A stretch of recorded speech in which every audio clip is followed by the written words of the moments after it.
F'Reporter iltaqgħu il-Prim Ministru Joseph Muscat u l-kap tal-Oppożizzjoni Simon Busuttil. Hawn il-Prim Ministru Joseph Muscat elenka wħud mill-kisbiet ewlenin tal-Gvern. Min-naħa tiegħu Simon Busuttil li wasal kważi nofsija tard tad-dibattitu kien negattiv u saħansitra ddubita rapport ta' tbassir ekonomiku pożittiv mill-Kummissjoni Ewropea.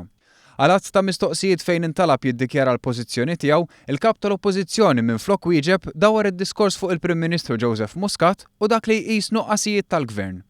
Il-kap tal-Oppożizzjoni kompla jinsisti li l-Gvern qed jaqdi biss lil tal-qalba. Skontu differenti minn dak li kien isir qabel. Din il-PM ma kienux isiru dal-affarijiet. Ma kienux isiru minħabba li inti tal-familja jew tal-qalba. Ma kienux isiru b'dak il-mod. Inti għalik qed tgħid mela il-Gvern immexxi minni m'għandux dritt li jażelu l-persuni li fihom għandu fiduċja.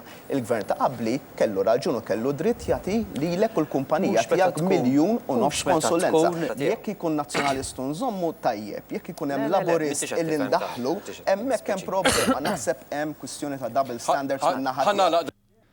Simon Busuttil prova jixħed dubji dwar jekk il-kontijiet hux vera se jorħsu u qal li qed jippretendi kont irħas b'25%. L-ewwel nett qiegħed jikdeb. Għaliex? Għaliex aħna fil-programm elettorali wkoll daħħalna commitment li rraħsu l-kontijiet. Iva, tixel waxin maħin bil-lejl. It-tieni, il-Prim Ministru qal li raħħashom. Għadna nirrepeti, għadna ma rċevejnihomx. Nittama li jekk kont inħallas 100, issa inħallas tassew 75. Nittamaw għax għandna dubju fuq dan. Kritika wkoll ir-roħs tal-fuel u l-istabbiltà fil-prezzijiet. Imma biex iħabbar 2 cents roħs fuq il-petrolu jitħaq bin-nies, hemmhekk jagħmel press conference ara xi gvern illi ma jafx jibbilanċja. Busuttil ikkontradixxa wkoll lilu nnifsu meta sostna li bħal fil-każ tal-Unjoni Ċivili, il-Prim Ministru jieħu deċiżjonijiet populisti.